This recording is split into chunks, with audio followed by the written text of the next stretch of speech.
All right, good morning.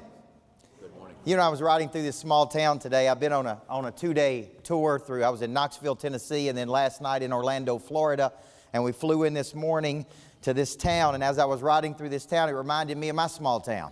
Less than 2,500 people inside the city limits, less than 10,000 people inside the county lines. And I still remember at 15 years old, the most exciting thing we did in my small town was the whole town got together to watch them build a Hardee's. It was a real exciting time. You know what I'm talking about? Because we didn't have a McDonald's, we didn't have a Sonic, we didn't have any of those things.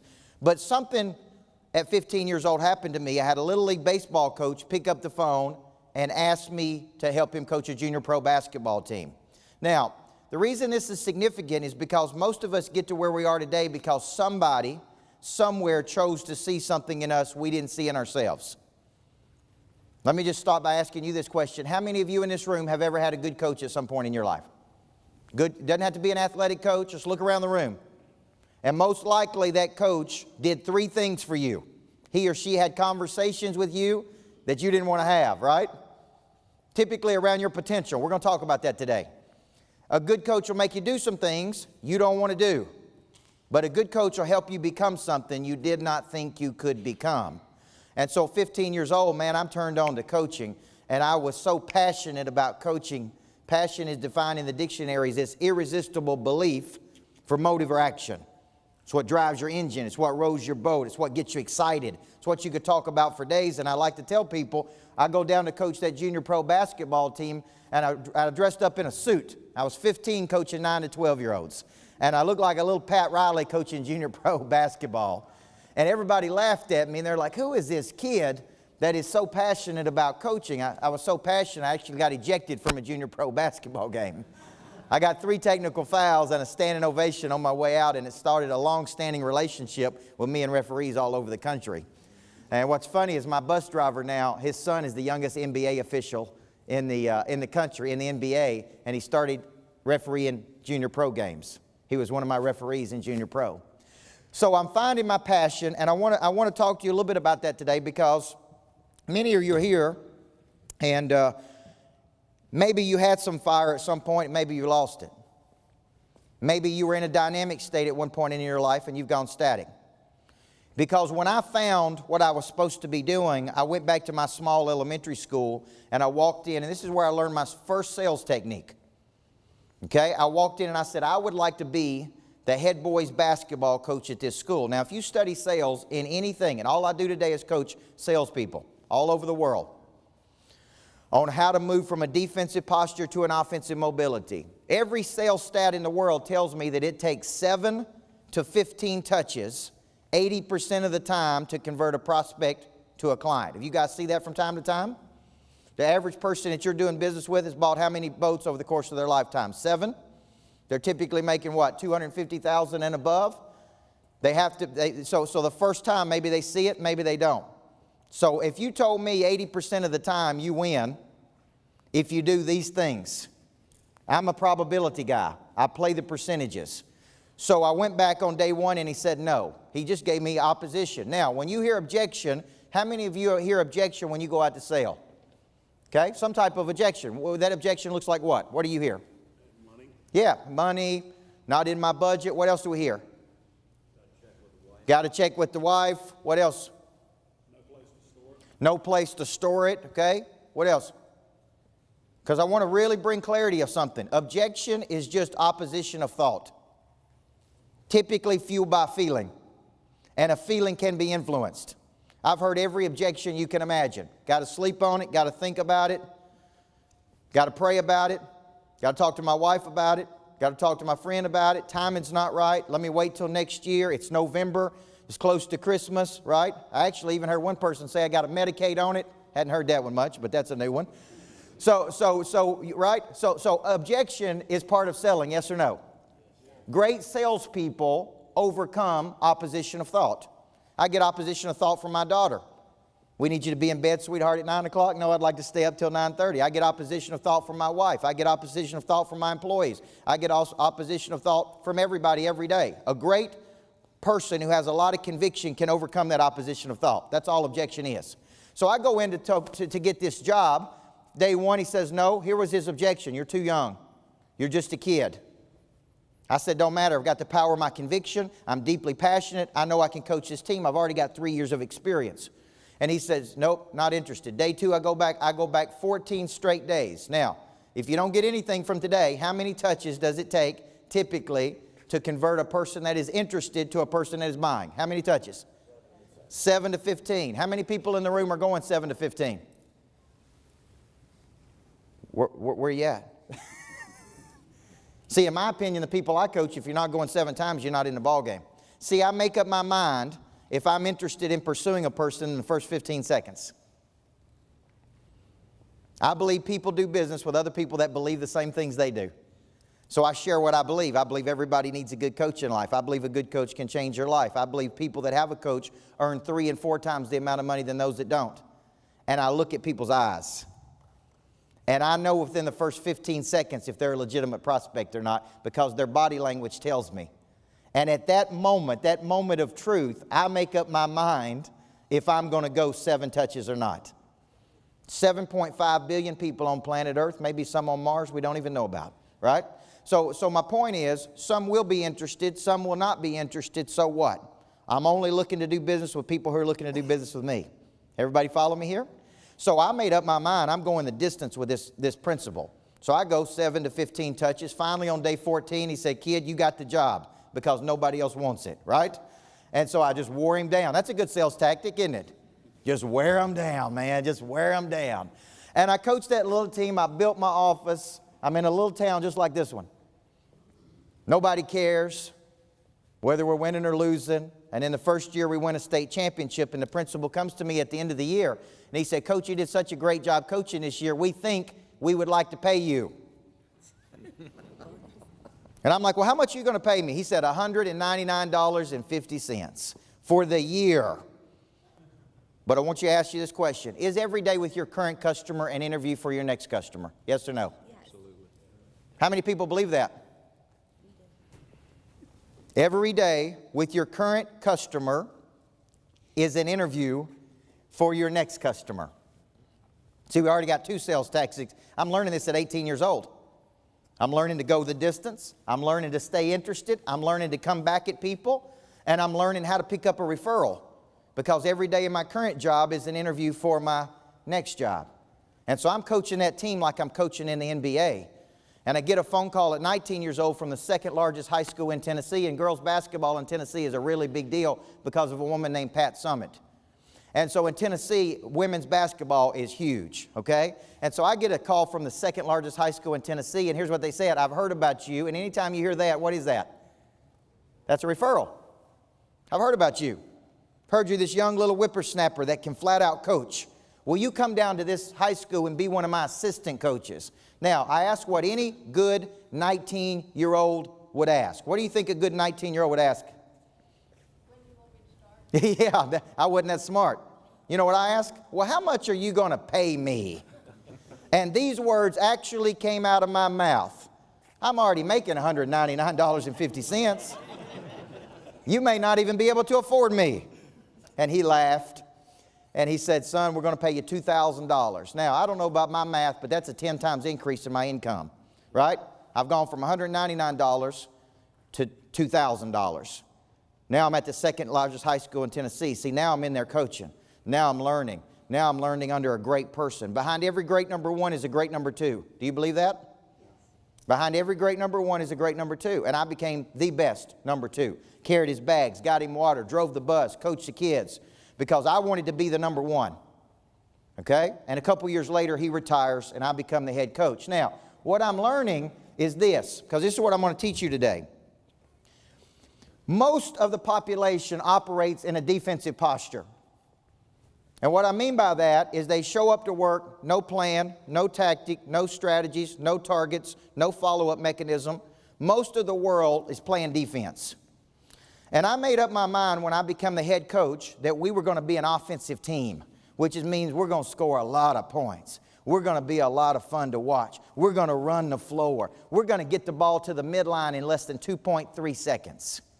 So we actually practiced when another team scored. How fast did we take it out of the net? At what angle did we pivot? How did my point guard run? How do we get the ball to her? And how do we push ahead to the midline in 2.3 seconds. Because here's the deal.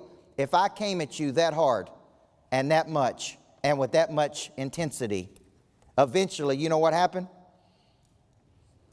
I just wore you down. And I knew that the game was over when the other team put their hands on their knees. Typically happened in the third quarter. Typically happened in the third quarter because I was on offense the whole time.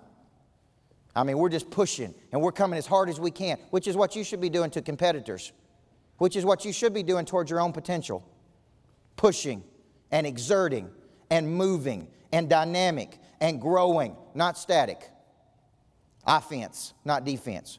So 25 years old, we're winning a lot of games, and people started asking me. Now you say, what was I doing that was different? I taught every player the 7 habits of highly effective people. I taught every player the principles of good to great. I taught every player the 5 dysfunctions of team, because every team in America is dysfunctional. I taught every player the 5 disciplines of a learning organization. So imagine your daughter, 14 years old, playing for me, and I'm teaching her these things. So my players were smarter than other people's players. They were more connected than other people's players. They had higher chemistry than other people's players. So we began to win and win and win. And then people started going, what are you doing with those kids? Because, man, it is working, right? And I said, well, we're inner engineering them. Body, mind, heart, and spirit. We are going to work on all 4 parts of their nature.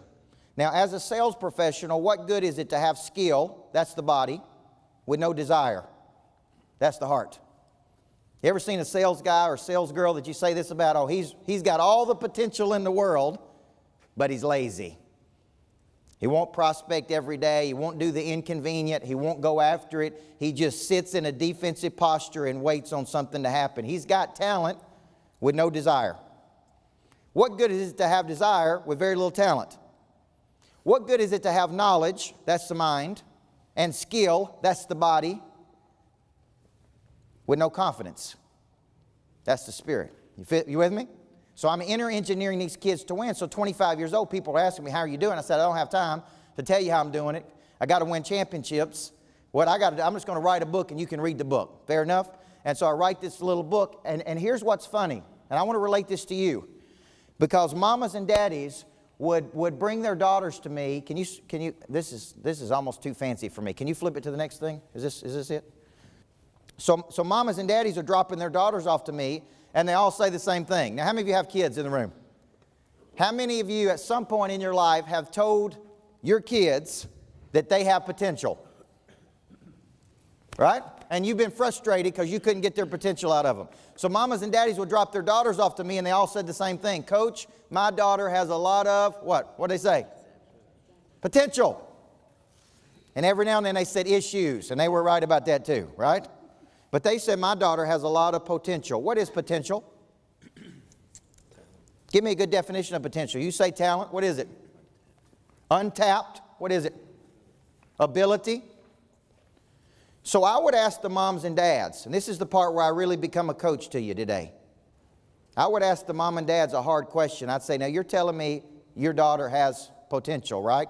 Which is just kinetic energy that is stored until utilized. It's the idea of embryonic growth, that we'll be better today than we were yesterday. We'll be better tomorrow than we are today, that we'll never stop getting better. And they would say, my daughter just needs something. What do you think they said their daughter needed? Motivation, which means to move. Discipline, which means to become a disciple of. What else does it mean? What else did they need? Confidence, structure, guidance, focus, accountability. Right? She just needs a good coach. And I'd say, well, thank goodness you brought your daughter to us, because we have our own little greatness factory here. And we are manufacturing greatness at our place. And when we get done with your daughter, she's going to be able to do whatever she wants to in the world, because I'm going to grow her body, her mind, her heart, and her spirit. Now, 25 years old, I write this book, and big companies begin to call me. And they begin to say, Coach, we got a lot of good people, and they got a lot of what? No issues. Y'all got to pay attention. They say, look, we got a lot of good sales reps. They got a lot of potential, Coach. They just need something. What do you think they said they needed? Direction, focus, discipline, accountability. The exact same things the mamas and daddies said their daughters needed. You with me? All salespeople need these things. They need all of these things. So when you think about this, what I want you to do is I want you to think about your potential. I want you to think about your potential like this. There's your current level, and there's your potential. Idea of embryonic growth. So I would ask the mamas and dads this question. So you're telling me your daughter's got a lot of potential, right? And they said, yes, sir. And I said, well, I'm going to ask you a very hard question, and you're not going to want to answer it. Is your daughter watching you reach your potential? And those mamas and daddies would go, ooh, coach. I didn't know you was going to be coaching me.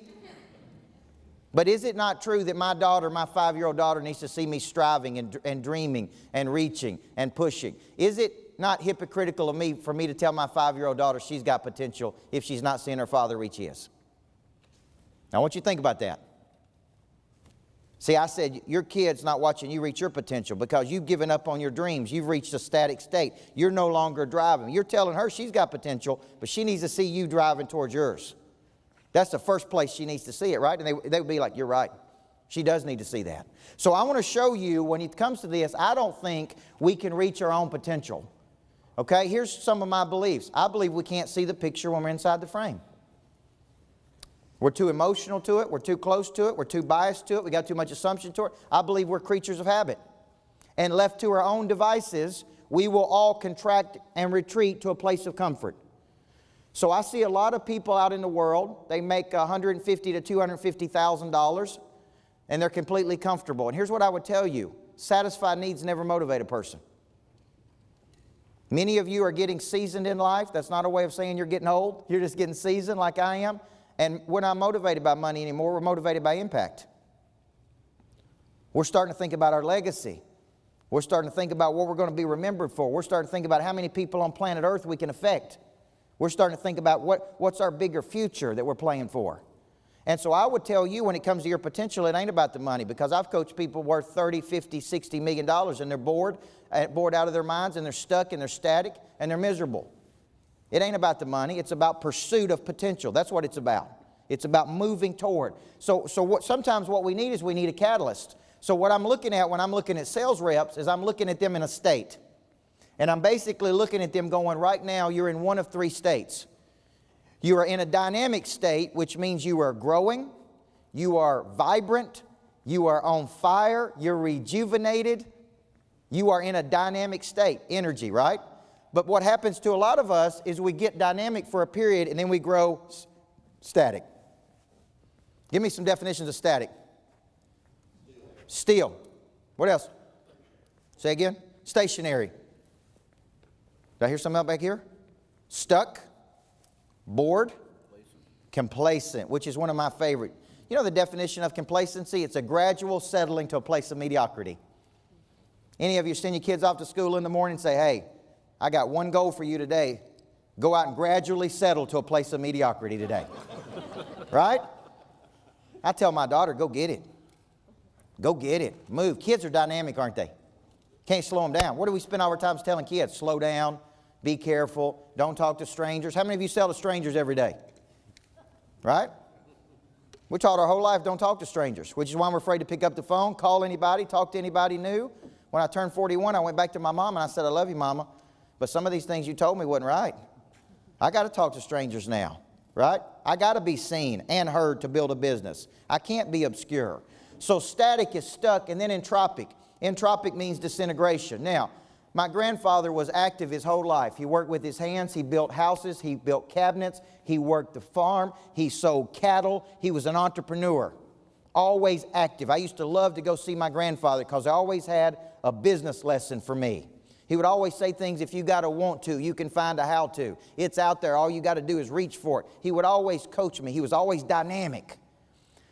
And then my grandfather retired, which is what the American dream is supposedly about. Work our whole life so we can retire to do nothing, no thing, right?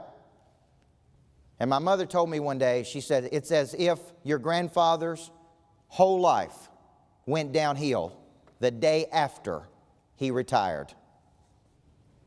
She says health went downhill, his mind went downhill, everything in his life went downhill when he retired. And my mom works in a long-term health care facility, and she said there's 3 reasons people pass away at the end of their life when they get to basically a nursing home. I said, what are they? She said, number 1, they run out of money. And when they run out of money, they run out of good care. She said, number 2, they run out of love because nobody comes to see them and visit them anymore. She said, but what they really run out of, son, is they run out of purpose. They don't have a reason to get up and go fight. They don't have something out in front of them. So I set ridiculous goals out in front of me to keep me motivated, goals that scare me, goals that frighten me. You know why? Because I don't want to ever run out of purpose. I don't want to ever allow myself or my team to get in a static state. See, because look what comes after static. The minute a plant stops growing, it starts dying. It's static. It's entropic. So for you, the question is, what state are you in today? And is there a level of complacency? Could you make $250 a year and still be complacent? Because it ain't about the money. What is it about? You versus what? Your own potential. See, your wife don't know your potential. Your kids don't know your potential. Your own mother don't know your potential. The only person that knows your potential is who? You know, I knew I was going to win a championship at Riverdale when one day we played a game in the summer and we beat the other team by 25 points. And my team took their own self outside and started running sprints. And I walked out there and I said, ladies, what are y'all doing? We won by 25 points, and my captain said this, don't matter what the scoreboard says. She said, we didn't play to our potential today, Coach, and because of that, we're going to discipline our own self. You don't even have to run us. And I looked at my staff, and you know what I said? This team's going to win the whole thing. They didn't care what the scoreboard said, right? They knew what their potential was, and when they didn't reach it, it didn't matter what the scoreboard said. So what? They beat a bad team. What you're competing against is you versus you. And some of you may have reached this static state in your life and say, I'm comfortable, I'm complacent, gradual settling to a place of mediocrity. So when you think about this, when you start looking at dynamic people, here's what I say. These are characteristics of dynamic people that I coach. On fire, vibrant, curious, alive, alert, rejuvenated, attractive, curious. See, a dynamic person is very attractive to the market. Right or wrong? See, I want to do business with dynamic people. I move toward dynamic people. I move away from stagnant people because it's energy. Energy can't be created. It can only be transferred. Here's what static people look like. Bored, stuck, complacent, in a rut. That's a big one. Disengaged, mechanical. So think of yourself as in rejuvenated, mechanical, burnout. Rejuvenated, mechanical, burnout. Mechanical is what? Going through the motions, doing the deal, showing up and just making it through, right? That's what mechanical is. Rejuvenated is, man, I'm on fire. I'm energetic. I'm feeling good. So here's some missing structures that I see in lots of salespeople. I want you to just keep these in mind and translate them to your industry. Every salesperson I coach has missing structures, all right? And missing structures are a void, a gap, a hole, that if we just filled it, there's no telling what we could do. But why can't we see our own missing structures? That's right. You can't see the picture when you're inside the frame. You can walk into another business and immediately see what's wrong with their business, right?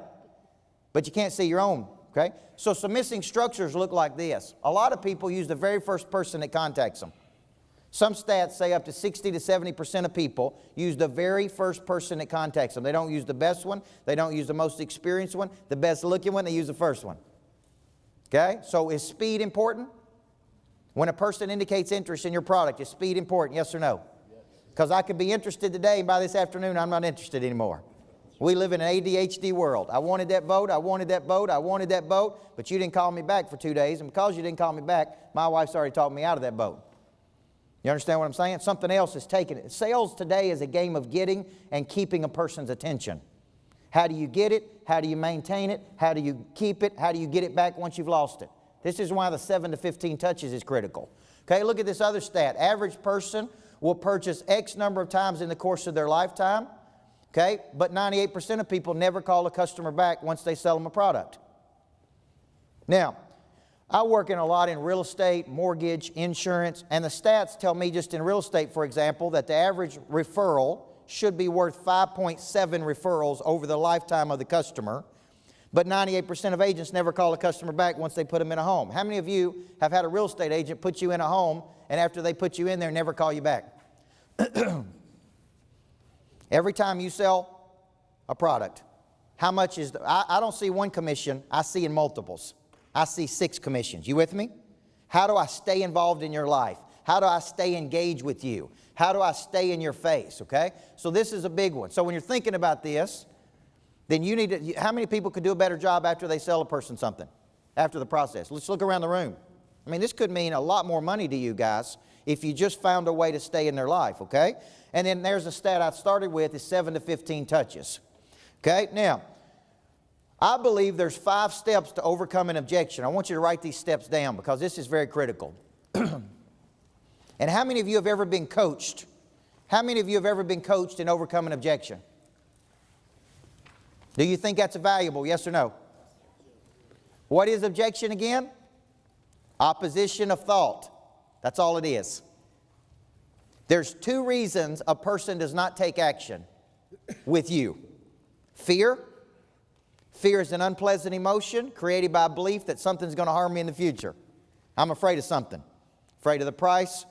I'm afraid I'm going to lose my job. I'm afraid of something. Because of that fear, I have uncertainty. Uncertainty is ambivalence, doubt, vacillation. Okay? So I want you to think about all the people that are in your pipeline right now. How many people have a lot of people in their pipeline that's interested in purchasing? The number one reason they're not moving forward is because they're afraid of something. Until you find out what they're afraid of, you cannot overcome it. But here's the problem. Now, I live in the South and outside of Nashville, Tennessee, and here's what I know about people in the South. They are very nice. They're relationship builders. They want to be liked. So instead of telling you the truth, they lie. Everybody with me? Now, I coach people all over the country. I went to New Jersey. We got any New Jersey people here? Okay, good. I went to New Jersey for once a year. Most of the people in Jersey wake up very mad every day. Would you agree with that? Okay? I'm just joking. You guys don't seem like that. Okay? But here's the deal. When I went to Jersey to coach people, it's a lot more direct. By the end of this meeting, you and I are going to be doing business with each other. That's what I believe. That's what they would say. In the South, can I give me my business card? Can I talk to you? If I can help you, can I call you back? Right? So here's what I know. Most of the time in the South, we don't tell the truth when we object. We lie because we don't want to hurt your feelings. You seem like a nice person. You spend a lot of time with me. So guess what I don't want to do? I want to tell you the real reason. So what do is I give you a fake reason. Fake reason is I got to think about it, sleep on it, talk to my wife about it. Timing's not right. Would wait till the spring. This is what I tell you, but here's the problem. That's not the real objection, is it? They're lying. So fear is why they're not moving forward. Until you get clear about what they're afraid of, you're not going to sell them anything. You with me? Fear breeds uncertainty. That uncertainty, so they're vacillating. This is why you got to go 7 to 15 touches. See, you caught me on Monday, and when you caught me on Monday, I had a big bill, and that's clouding my judgment about buying this boat. You catch me on Wednesday, or better yet, catch me on a Saturday or Sunday, which is when most people make big buying decisions because of the way the brain, the neocortex works. People do not make big buying decisions when they're busy. How many of y'all make big decisions on the weekend about money? I do. That's why people buy houses on the weekend. So when people are in a relaxed state is when they buy things, especially big purchases. So here's the deal. You try to sell me. I've got some fear. I don't tell you the truth. I lie to you because I don't want to hurt your feelings. You didn't come back to me 7 touches. Because you didn't come back to me, you didn't get the sale. You could have influenced my feeling. So when I get objection, here's the philosophy. I want you to write these 5 steps down. Number 1, I always listen and agree. Or listen and acknowledge. Man, this is a very expensive. Oh my gosh, so expensive. I've already got the Mercedes-Benz version of this. Why do I need the Rolls-Royce? First thing you need to say is, you're right, it is expensive. I agree. This is a lot of money. Always agree. I don't care what they say. Time is not right on this. I can understand why you'd feel like the time is not right on this. I listen and I agree. Now, why would I do that? That's right. When 2 people are in agreement, what happens? What does the Bible say about 2 people being in agreement? See, I never get adversarial with a person like that. Never. I agree. I understand. Here's a lot of money. Here's a big decision. I understand why you want to wait. Hey, I understand why you want to talk to your wife. I talk to my wife about these decisions too. I always agree. I never say, well, why wouldn't you move forward? Why do you want to do this? Why wouldn't you get rid of that boat? Why is a word that puts a person in a defensive posture. When you start asking why, now I got to defend myself. Now when I got to defend myself, me and you ain't on the same page. Now we're adversarial with each other. Okay? So I never say why. Never. Okay? So I listen and I agree. And here's my favorite part about overcoming objection. Third thing I do is I isolate the objection by asking a question. Is there any other reason outside of this one thing that is keeping you from moving forward and purchasing this? Now, why would I ask that question? What am I trying to figure out? Because the first thing they told me was most likely what? A lie. So I'm trying to get to the core of what the real objection is. So the way I get to the core about the real objection is I ask that question. Is there any other reason outside of this one thing that is keeping you from moving forward?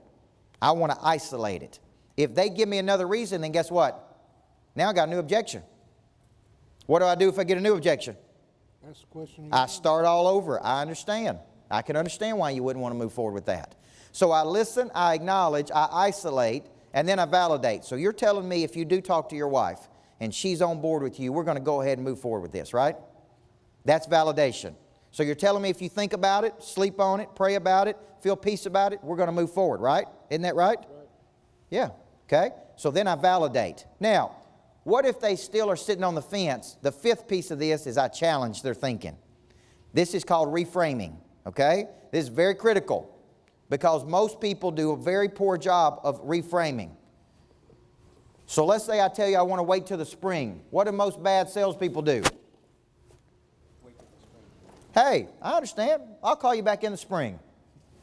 What do you think good salespeople do? They listen. I understand why you'd want to wait till the spring. Okay? Is there any other reason outside of waiting till the spring that's keeping you from moving forward on this? No, just the timing just doesn't seem right. Now, here's where the challenge comes in. I personally believe that we create our own timing. That there is no such thing as the right time. And I tell, if I was waiting on timing, I'd still be a high school girls basketball coach. We create our own timing. So I can understand why you'd want to wait till the spring, but I believe we lose a lot of momentum between now and the next 6 months. I actually believe we lose 10% or more momentum every day we don't take action on something. There's a power in taking action. Seems like you really love this boat. Seems like you want to move forward with it. Why would you wait till the spring if we could go ahead and do this right now? Let's start the spring off with you having this boat. Everybody with me here? I listen, I acknowledge, I isolate, I validate, and I just push back a little bit. Now, why would I be able to push back a little bit? Who's supposed to be the expert here? Them or you? If you came to me and said, I want to grow my business 40% next year, do you think I would say, well, what do you think you should do? I would say there's 4 places I think you're losing money. 1, 2, 3, 4. If we can fix these 4 places, you'll pick up 40% next year. Is that what you want to do? What if he tells me, let's wait till the spring? I understand why you'd want to wait till the spring. But every day we don't take action, we lose momentum. Why you want to do it right now? Why would you wait till next spring to get started? We'd have lost 6 months. You really won't get started till March, which means you won't have all the stuff in place till, right? Summer, which means you really won't reap the benefits of this until the fall. We start right now in November. We get you going. You start in January. By March, you're going to be uptick. See how I challenge you just a little bit? So when you meet opposition of thought, to me, that's simple, okay? My 5-year-old daughter the other night, we're supposed to be in bed at 9 o'clock. You know what she says to me? Daddy, can I stay up to 9:30? She's so sweet. You know those girls? She's got me wrapped around her little finger. And I said, is there any other, I understand why you'd want to stay up till 9:30. Is there any other reason outside of you wanting to watch Strawberry Shortcake 30 more minutes that would prohibit you from going to bed right now? See, I'm using this on my own kid. You know what she said? No, Daddy. I said, look, here's the challenge. Can't we both agree that when you don't get enough rest, you're not very good at gymnastics? And I saw you pitch a terrible fit yesterday because you didn't get enough rest last night. So can't we both agree, Ella Grace, that it'd be better if you get in bed at 9 and you're well rested for gymnastics and you don't throw fits because you're tired? You know what she said? Yes, sir. See? Overcoming objection. You see how that worked? It works everywhere. So my point for you is this. If you're going to be a great salesperson, do you think you need to be good at this? Yes or no? Yes. How much money have you lost? How much money have you personally lost because you've been poor at handling objection? And when they say wait till spring, you go, okay. Or I love this one. Call me back 6 months from now, and you pull out your planner and you go, now what day 6 months from now should I call you back? Those are weak sales skills, right? You're a professional here. Now, so when you're thinking about this, here's a couple things to remember. People are always more motivated by what they'll lose than what they'll gain. Do you believe that? The brain operates in such a way that it focuses on negative versus positive. It actually focuses on 3 times more negative than it does positive. So I use this phrase a lot. How would you feel? How would you feel if you waited till the spring and I couldn't bring this thing to you like I could bring it to you today? How would you feel if you lost this opportunity? How would you feel if you saw your buddy driving down, right? In that boat that you really want? How would you feel? Right? Well, it wouldn't feel very good. Okay? People are more motivated by what they'll lose than what they'll gain. Always remember that when you're selling anything. That's why I always show people where they're losing money. You're losing money in one of these 4 areas if we got better at it, right? So here's the way I want you to think. And I'm going to get to I want to show this part, but I want to show how to attack a week. This is what changed my whole life at 25 years old when I really started figuring this thing out. I figured out that people are made up of 4 parts. Because I'm a deep studier of Covey. That's who influenced me the most from 18 to 25. And so when I really figured this out, when I wanted to motivate a person, I needed to understand the whole person. So if I were coaching you individually, I would look at you in these 4 parts. And I would go, he needs more skill. What is skill?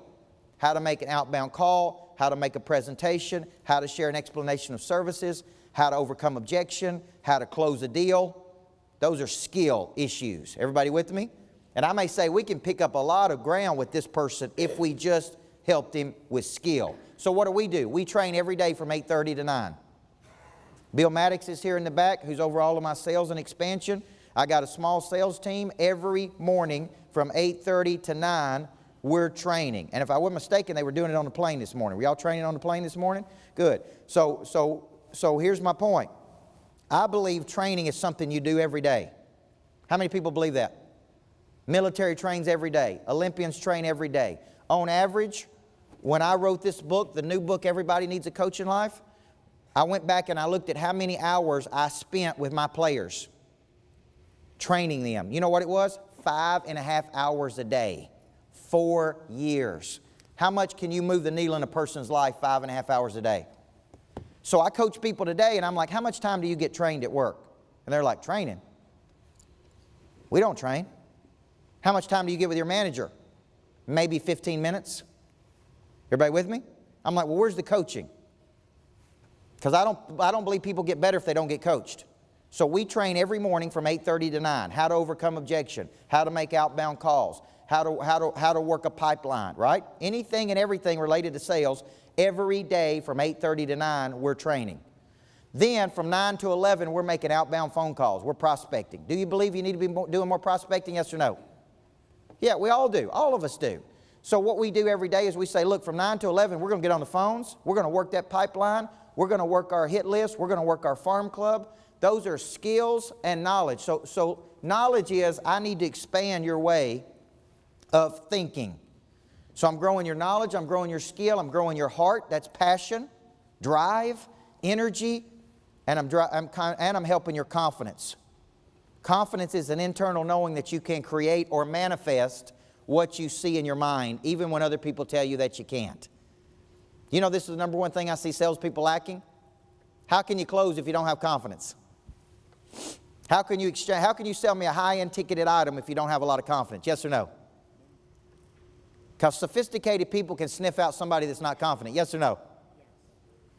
See, I remember when I first started selling to sophisticated people, and they would push back, like, what's a former basketball coach going to teach me? What are we going to do this? I had to know exactly what I was going to say. I had to know. I had to meditate. See, I believe in a concept called biblical meditation. Biblical meditation is where you meditate on the Word of God, and when the devil attacks you during the day, you are scripted and loaded to handle that negative thought. The Bible talks about putting a spear in it, taking every thought captive. Well, when you meditate and you hear negative throughout the day, my mind is already trained to overcome that negative with Scripture. Everybody follow what I'm saying here? Now, let's put that in the sales role. Should a good salesperson meditate on objections every day? Yes or no? You're already loaded. You're already ready. You're already ready to overcome any objection because you've thought about it. You've talked about it. You have studied it. You've worked that muscle, okay? Now, let's get into how you attack a week, because this is very critical. And I'm going to finish up on this, and we're going to get you moving. So I map out every single day. We have a planner that I created called Monster Producer, and I map out every single day. I spend 7 to 15 minutes every night mapping out my next day. How many salespeople do you think do this on a consistent basis? Probably less than 2%, wouldn't you say? Now, if I were moving you from a defensive posture to an offensive mobility, now we're playing offense. Do you think it would be important to spend 7 to 15 minutes every night mapping out our next day? Yes or no? So let me show you what categories we put on there. These are the categories that we put on there as it relates to sales. Every day I'm spending time on generating new money. Every single day. We call that the hit list. So you would see my hit list for this particular day right there. So I have 3 to 5 people every day on my hit list, which represents new money. Could it be calling on a past client to ask for a referral? Yes or no? Yes. Could it be calling on someone I think would be a good fit? Yes. Could it be calling on a strategic partner? Yes. Anything that represents new money. 3 to 5 things a day, every day, guys. Then I have a farm club, and the farm club represents people who have indicated interest in buying your product, but they have not moved forward. Now, we know something. Now that we've been coached today, what do we know? Why are they not moving forward? Fear. Afraid of something. Because of that fear, what do? They object. They lie, which is objection, that's right. They object. Objection is just opposition of thought, which is a feeling which can be changed by somebody who really knows what they're doing. Okay? Then, so every day I'm working on that farm club. You know what that farm club means? I'm going 7 touches. I'm going 7 touches. Now, there's a difference between a linear touch. Linear touch is I come directly at you and try to sell you something. Have you seen enough to take action?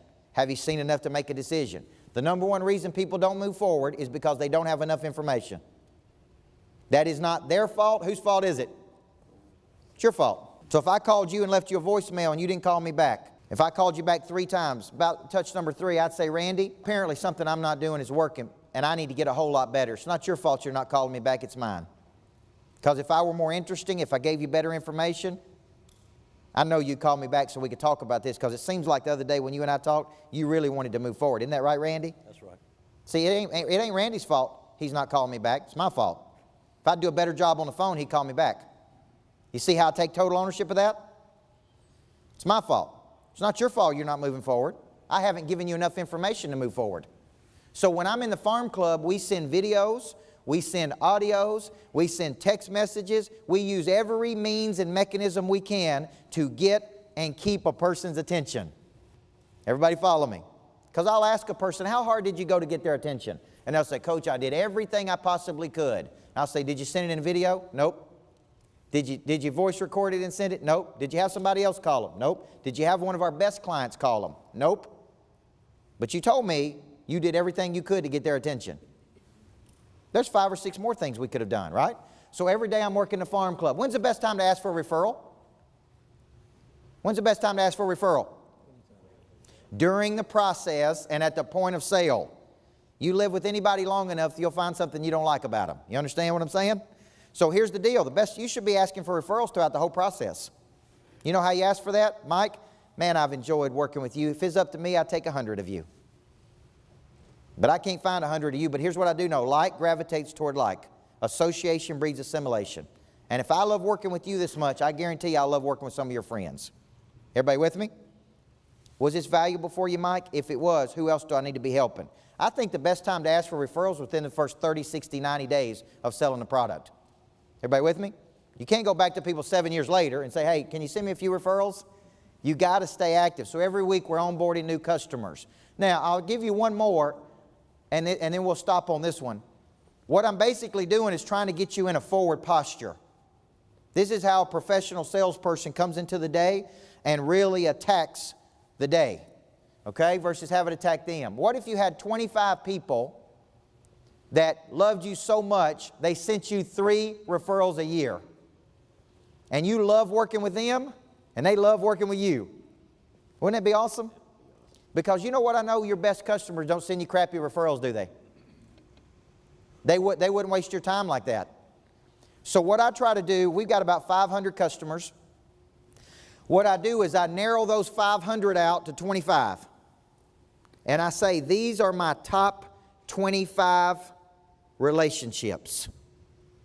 I'm going to spend more time with these 25. I'm going to give them more of my attention.